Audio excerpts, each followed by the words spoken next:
Now, here in Gauteng, Police Commissioner Mthombeni is releasing those latest quarterly crime statistics for offences recorded between October and December of 2023. So, for a view on how that briefing is likely to unfold, here's Newzroom Afrika's Ziniko Mhlaba joining us from Kempton Park in Ekurhuleni. Ziniko, Mthombeni is Gauteng's brand new police boss, experienced, and he's been in law enforcement for many decades now. By the way, also a victim of crime himself, but he's bringing what we are told will be a no-nonsense approach to the role. And his maiden crime stats briefing is going to start imminently. That's right, Emmanuel. Also remember that this is very first briefing in terms of releasing Gauteng crime statistics since he took over. But he's a man who's been in the job for some time, and he worked very well with the previous commissioner in Mawele. So it's going to be interesting to see whether he's going to be bringing anything new. But I do believe that in terms of continuity, this is the person who's also been involved in previous, tabling of these crime statistics and how the Gauteng province has been trying to battle the crime statistics. But what we know and what we've seen is just post the budget vote that was delivered by the MEC, Mamabolo of the Finance MEC here in Gauteng, also allocating some funds towards what we know as Amapanyaza, but also capacitating the community safety agencies in Gauteng with more resources. But let's bring in now the chairperson of community safety here in Gauteng, Dr. Bandile Masuku, just to talk more about the issue of spending resources correctly and adding more resources to crime-fighting efforts here in Gauteng, Doctor. We know that the province has been doing well in terms of curbing and trying to decrease sexual assault and rape cases, but when it comes to contact crimes such as murder and attempted murder, the province has been struggling in that regard. Yeah, I think it's one of our bigger problems and challenges, and what the approach and attitude that we have taken is that we do have to celebrate small victories, and small progress that we have actually managed. And I think it's part of the results of what effort that have been put in place. So we do see that, and part of this process that we are in of reviewing the stats for the last quarter is also just to appreciate where we can be able to put more effort in that regard. I mean, Doctor, one of the key things that has been troubling communities, especially communities such as Diepsloot, Tembisa, the violent crimes against communities, and some people have decided to take action upon themselves by murdering and killing brutally, what they believe are criminals. Not so long ago, 4 people were just killed in Tembisa. How is government trying to address those challenges? People are just not feeling safe.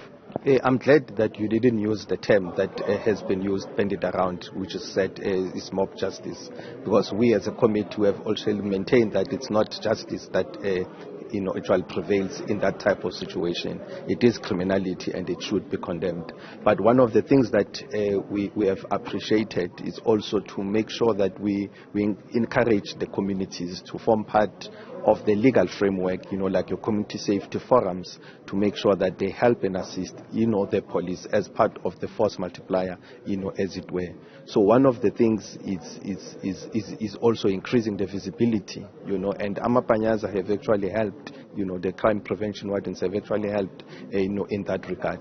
So in the long run, we also have to see what the impact that they've made over time.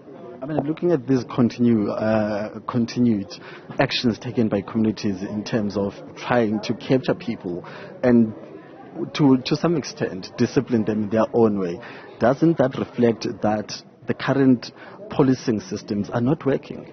No, I think it does reflect some deficiencies. One of the major deficiencies that it has is the issue of lack of trust between communities and the police. And that's the work of the committee, that's the work of the CPFs that will help to bridge that. And I think we should continuously encourage the community not to do what the vigilantism, as it were, but also rely on our systems. But we need to improve, on the trust and the confidence that the communities have on the police. Let's talk about the resources.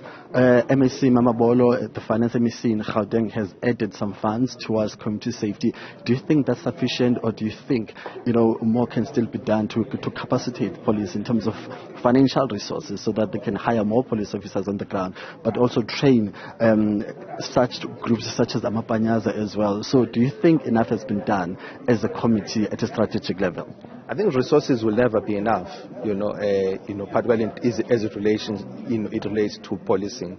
But I think the little contribution that, as a provincial government we are making towards policing is quite remarkable, and it's work that we have been doing as a committee in terms of our discussion, in terms of our lobbying within the legislature to make sure that resources are put across, and we see the results, as it is that these resources do play a role, in improving some level of policing. Thank you very much, Dr. Pretor. Thank you. That's Dr. Bandile Masuku there, who's the chairperson of the policing and community safety here in Gauteng, just giving us a sense of what is it that the Gauteng government is doing at a police level, but in terms of also making sure that police officers on the ground have enough capacitating, but also giving us a comment on this issue of mob justice, where we just saw not so long ago 4 people being killed in Tembisa, committee members taking up action on their own, saying that they've had enough. Dr. Masuku is saying that they do recognize that there's a lack of trust between communities and police officers. So that's the latest as we step aside to allow the commissioners to table crime statistics for the last quarter of 2023. Ziniko, thanks. And we will get all the latest and what those numbers and statistics are revealing in just a moment.